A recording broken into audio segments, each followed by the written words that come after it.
इस वीडियो में हम लोग कम्बिनेशन ऑफ सेल पढ़ेंगे। तो सेल का जो कम्बिनेशन होता है वो 3 टाइप्स के होते हैं। There are 3 types of combination: series combination, parallel combination and mixed combination. तो जो फर्स्ट रहेगा, फर्स्ट टॉपिक हम लोगों का रहेगा series combination of cell. Series combination of cell. Cell का सीरीज कम्बिनेशन देखिए, मान लीजिए कि सपोज के n सेल में फर्स्ट सेल और उसका इंटरनल रेजिस्टेंस, सेकेंड सेल उसका internal resistance dash dash n cell and internal resistance. ये सेल हो गए 3 n सेल है टोटल, और इनको आप एक्सटर्नल रेजिस्टेंस के थ्रू कनेक्ट कर देते हैं। EMF of each cell is capital E, and internal resistance of each cell is small r. Total number of cell n cell की and resistance capital R. अब देखिए इसमें सेल में क्या होता है कि 2 टर्मिनल होते हैं, positive terminal and negative terminal. Positive terminal का हाई पोटेंशियल होता है, निगेटिव टर्मिनल का लो पोटेंशियल होता है, और इस तरह से इनको कनेक्ट करते हैं। तो इसे हम कहेंगे सीरीज कम्बिनेशन ऑफ सेल। किस तरह से कंबाइन करेंगे आप देखिए कि in this combination means series combination की बात कर रहे हैं। In this combination second terminal of first cell connected to the first terminal of second cell, and second terminal of second cell connected to the first terminal of third cell, and finally second terminal of last cell connected with the help of external resistance and key first terminal of first cell. Such type of combination is known as the series combination of cell. जब आप इनको इस तरह से connect करें कि पहले cell का जो सेकेंड टर्मिनल होता है दूसरे सेल के फर्स्ट टर्मिनल से कनेक्ट कर दीजिए, और इसके सेकेंड टर्मिनल को नेक्स्ट सेल्स के फर्स्ट टर्मिनल से, तो इस तरह का कम्बिनेशन क्या कहलाएगा? Series combination of cell.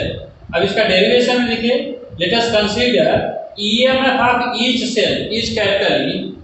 EMF कितना है ईच सेल का? EMF of each cell be capital E. तो टोटल कितना हो जाएगा? टोटल ईएमएफ देखो बेटा, टोटल जो सेल है वो कितने हैं? n सेल, और ईएमएफ कितना है? E है, तो टोटल हो जाएगा कितना? NE। इंटरनल रेजिस्टेंस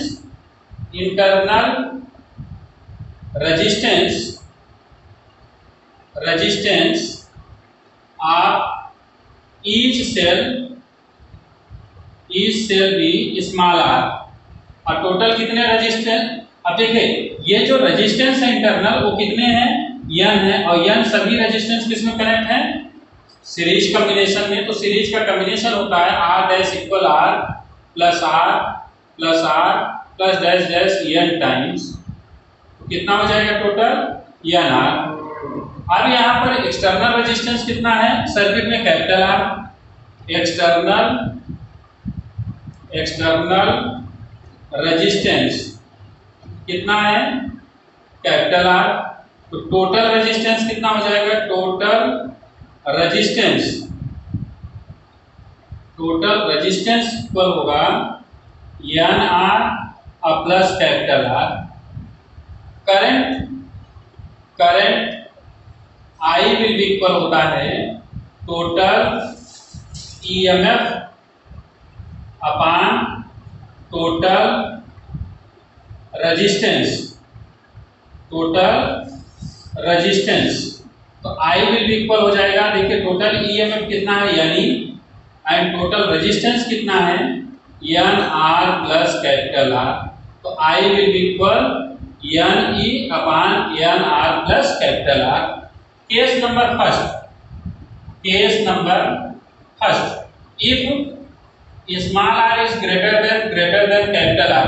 मान लीजिए कि इस सर्किट में जो सेल का आपने कॉम्बिनेशन किया है उसमें स्मॉल आर की वैल्यू कैपिटल आर से ग्रेटर है, तो कैपिटल आर की वैल्यू को निगलेक्ट कर देंगे और कैपिटल आर की वैल्यू को निगलेक्ट करेंगे, then equation first, from equation first क्या रिजल्ट आएगा, I will be equal N E upon N R, N N cancel, तो I will be equal E upon R minimum current flow होगा।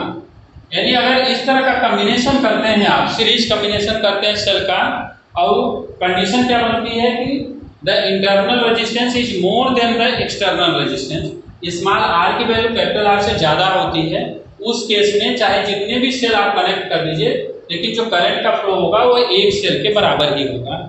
Case number second case हो जाएगा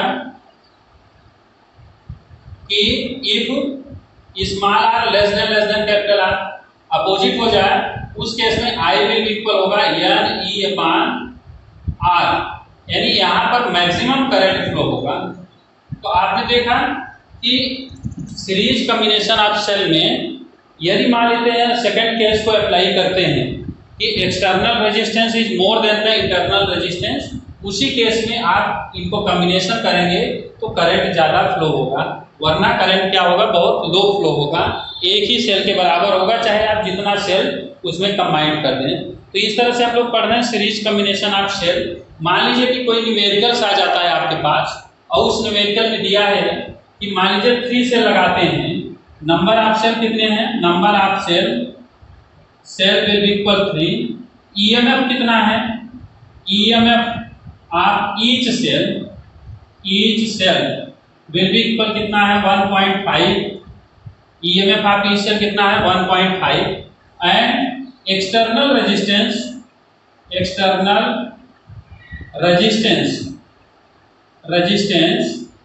will be equal 3 ohms, internal resistance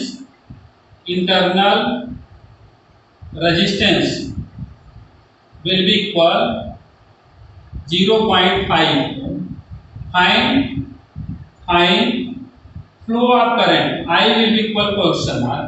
एक numericals है कि in this combination there are 3 cells combined in series, EMF of each cell 1.5 volt and external resistance 3 ohm, internal resistance 0.5 ohm. Calculate the flow of current. I की value calculate करना है, तो direct आप I की value formula रखेंगे, I will be equal क्या होता है N E upon N R plus capital R. N की वैल्यू कितनी है 3, 1.5 वोल्ट अपॉन 3 मल्टीप्लाई 0.5 प्लस 3।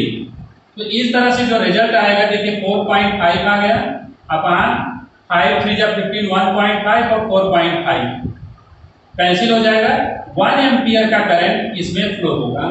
कितना करंट फ्लो होगा, 1 एम्पियर का करंट फ्लो होगा। इस तरह से इस वीडियो में हम लोग क्या टॉपिक है हम लोगों का, series combination of the cell, तो कंप्लीट हो गया। नेक्स्ट वीडियो में स्टडी करेंगे parallel combination of the cell. Thank you.